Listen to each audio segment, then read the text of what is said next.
So hello friends, welcome back to my channel. अब इस series के कुछ 2-3 पार्ट ही बचे हैं, तो आप लोग मुझे बताइए न्यू सीरीज़ कौन सी शुरू करनी है। ये बात मुझे कमेंट में ज़रूर बताइएगा। और चैनल पे नए हैं तो चैनल को सब्सक्राइब भी कर लीजिएगा, बेल आइकॉन भी दबा दीजिएगा ताकि आने वाले वीडियोस की नोटिफिकेशन आपको मिल जाए। Let's start. एपिसोड की शुरुआत में लंगशान जो है नियान को लेकर जा रहा होता है। आगे हमें दिखाते हैं कि टेन्यू की शादी में सारे लोग आ चुके होते हैं, उसके दोस्त, उसका भाई और जंगशान की दोस्त भी वहाँ पर आ जाते हैं। वह टेनन जो है जिन लियान को देखता है और देखता ही रह जाता है। आगे वो लोग सब जंगशान के पास पहुंचते हैं और उसके साथ उसको तैयार वगैरह कर रहे होते हैं। वो बोलती है कि शाबू कहाँ है, अभी तक क्यों नहीं आया। शाबू वहाँ तैयार हो चुका होता है और निकलने की तैयारी कर रहा होता है, तभी उसे एक फ़ोन आ जाता है और वो वहाँ से चला जाता है। सीन यहीं पे कट होता है। अगले सीन में हमें लंगशान को दिखाते हैं जो कि नियान को लेकर जंगशान के पास पहुंच चुका होता है। उसे देखकर जंगशान खुश हो जाती है और वो दोनों एंट्री लेते हैं एक साथ। वो चलकर आ रहे होते हैं और पहुंच जाते हैं टेन्यू के पास में, और वहां आकर लंगशान जो है जंगशान का हाथ टेन्यू के हाथ में दे देता है। टेन्यू और जंगशान दोनों ही बहुत ज़्यादा खुश नज़र आ रहे होते हैं। जो इन लोगों की शादी करा रहे होते हैं वो बोलते हैं कि अगर किसी को भी शादी में ऑब्जेक्शन है तो वो बोल सकता है। तभी लंगशान कहता है कि मुझे है, और वो जंगशान का हाथ पकड़ता है और उसे लेकर भागने लग जाता है। लेकिन ये सब उसकी सोच होती है और जागने पर उसे पता चलता है कि दोनों की शादी हो रही है। शादी की रस्में बहुत अच्छी तरीके से हो जाती है। दोनों खुशी खुशी एक दूसरे के साथ कस्में खाते हैं और एक दूसरे को किस कर लेते हैं। सारे लोग बहुत खुश होते हैं इन दोनों के लिए। लंगशान भी बहुत खुश होता है। आगे हमें शाओजू को दिखाया जाता है जो कि एक जगह बैठी हुई होती है। वहाँ पर शाओबू आ जाता है और उन लोगों से बात करता है। वो लोग बोलते हैं कि हम लोग 2,80,000 रुपये इसमें मांगते हैं, तो ये पैसे कौन देगा, इसने अपनी माँ की बीमारी के लिए लिए थे। तो शाओबू बोलता है कि देखिए मेरे पास 1,20,000 हैं, वो आप ले लीजिए और बाकी पैसे भी मैं धीरे धीरे चुका दूँगा, आप मुझ पर भरोसा कर सकते हैं। वो लोग कहते हैं कि चलो, नहीं मिलने से तो यही बेहतर है, लेकिन जितनी जल्दी हो सके तुम ये पैसे चुका देना। शाओबू मान जाता है और उन लोगों से वादा कर लेता है। वो लोग वहाँ से चले जाते हैं। उनके जाने के बाद शाओजू जो है बहुत ही ज़्यादा चिल्लाती है शाओबू पर कि तुमने ऐसा क्यों किया, तुम्हें क्या ज़रूरत है इस तरह मेरा साथ देने की, तुम जाओ यहाँ से, मुझे तुम्हारी कोई ज़रूरत नहीं है, मेरे पीछे मत आओ। ये कहकर वो वहाँ से चली जाती है। अगले सीन में हमें नियान को दिखाया जाता है जो अपनी बहन से कहती है कि मैं फ्रांस जाना चाहती हूँ और मैं वहीं पर अपना ज्वेलरी डिज़ाइन का पूरा कोर्स कंप्लीट करना चाहती हूँ। उसकी बहन उसके लिए बहुत खुश होती है। आगे हमें टेन्यू को दिखाया जाता है जो कि वादे के मुताबिक सारे पेपर साइन करके दादाजी को दे देता है और खुशी खुशी वहाँ से अलविदा लेके चला जाता है। दादाजी बोलते हैं तुम्हें कोई पछतावा नहीं है, तो वो कहता है बिल्कुल नहीं, और वो बाहर चला जाता है। बाहर जंगशान उसका इंतज़ार कर रही होती है। वो उसके पास आता है तो जंगशान कहती है तो ठीक है, सब कुछ ख़त्म हो गया, अब तुम फ्री हो ना। तो वो बोलता है कि हाँ बिल्कुल, अब मैं अमीर नहीं रहा, मुझे तो अमीर बनना चाहिए था, कि तुमने ये अच्छा नहीं किया।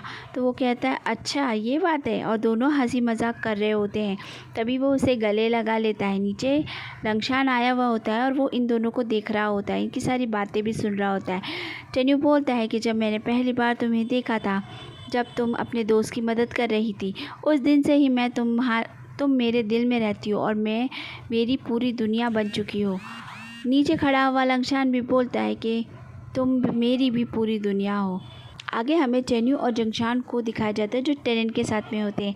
टेनन कहता है कि भाई आखिर आपने ये कर ही दिया जो आप चाह रहे थे, अब आगे आपको ऑल द बेस्ट ज़िंदगी के लिए। और वो जंगशान से कहता है कि भाभी मेरे भाई का ख्याल रखना, अब बस सब आप ही पर है। और ये कहकर वो वहाँ से चला जाता है।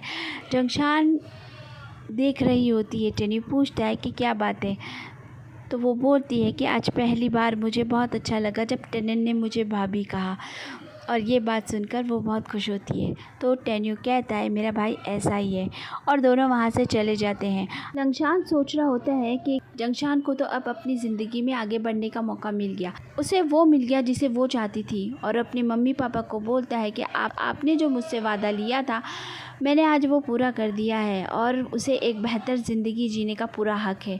ये जंगशान जो है जंगशान की खुशी के लिए अपने मम्मी पापा को याद करते हुए ये सब बोल रहा होता है। सीन यहीं पे कट हो जाता है। आगे हमें नैना दिखाई जाती है जो कि टेन्यू से कुछ ढूंढने के लिए बोल रही होती है। टेन्यू को वो मिल ही नहीं रहा होता है, बड़ी मुश्किल से वो उसे ढूंढ रहा होता है लेकिन बिल्कुल भी नहीं मिलता। आखिरकार वो उनके तकिए के बाजू में ही पड़ा होता है जो वो वहाँ से लेकर आ जाती है। वो बोलती है कि मैं तुम दोनों की शादी में नहीं आ सकी, मगर मैं तुम दोनों को ये तोहफ़ा देना चाहती हूँ, और वो दोनों को एक एक अंगूठी देती है पहनने के लिए, और वो उन लोगों के साथ बहुत खुश होती है और कहती है कि तुम दोनों हमेशा ज़िंदगी भर बहुत खुश रहना। सीन यहीं पे कट हो जाता है। आगे हमें जिंजर दिखाया जाता है जो कि टेन्यू से बोल रहा होता है कि मेरी सगाई हो चुकी है और अब जल्दी ही शादी होने वाली है, और वो ये कहता हुआ वहाँ से गुजरता है। टेन्यू ये सारी बातें सुन लेता है। वो कमरे में जाता है और बहुत उदास लग रहा होता है। वो उस तस्वीर को निकालता है और जो फेंक देता है कचरे में। अंकल जो है उस तस्वीर को उठा लेते हैं और वो सीधा पहुँच जाते हैं जिन लियान के पास। वो बोलते हैं कि मैं ज़्यादा वक्त नहीं लूँगा, बस मुझे तुमसे कुछ बोलना है, और वो उस तस्वीर को उसे दे देते हैं और बोलते हैं कि पिछले कई सालों से टेनेन ने ये तस्वीर संभाल कर रखी हुई है। तुम्हें क्या लगता है उसने ऐसा क्यों किया होगा? तुम ज़रा इस बारे में सोचना। वो कभी भी तुम्हें नहीं भूला, वो हमेशा तुम्हें याद करता था। तो जब तुम हॉस्पिटल में थी तो वो रात में तुम्हारे दरवाजे के बाहर ही खड़ा रहता था। काफ़ी देर तक वो तुम्हारा इंतज़ार करता था, लेकिन उसकी हिम्मत नहीं होती थी कि वो अंदर आ जाए। उसने हमेशा तुम्हारे पर नज़र रखी है। तुम्हारी इस तस्वीर को उसने इतने सालों तक संभाल के रखा है, और तुम्हारी पल पल की खबर भी उसने रखी है। अब तुम ही फैसला कर लो कि तुम्हें क्या करना है। और वो तस्वीर उसे पकड़ा कर चले जाते हैं। वो सोच में पड़ जाती है कि ये क्या हो गया, और सीन यहीं पे कट हो जाते हैं। जिन लियान इस बारे में सोचती है तो उसे याद आता है कि जब वो घर वापस आ गई थी और टेन्यू के बर्थडे के लिए तैयारी करना चाहती थी तो उसकी माँ ने उससे कहा था कि तुम्हें उस लड़के से दूर रहना चाहिए, और उसके दूसरे दिन ही टेन्यू ने उससे रिश्ता तोड़ लिया था। अब उसे समझ में आ जाती है सारी। तो फ्रेंड्स, ये वीडियो होता है यहीं पे ख़त्म, और मुझे इंतज़ार रहेगा आप लोग मुझे बताइए कि मुझे नेक्स्ट कौन से ड्रामा का एक्सप्लेनेशन करना चाहिए। I am waiting for your comment. मिलती हूँ नेक्स्ट वीडियो में। Thank you for watching. Bye bye.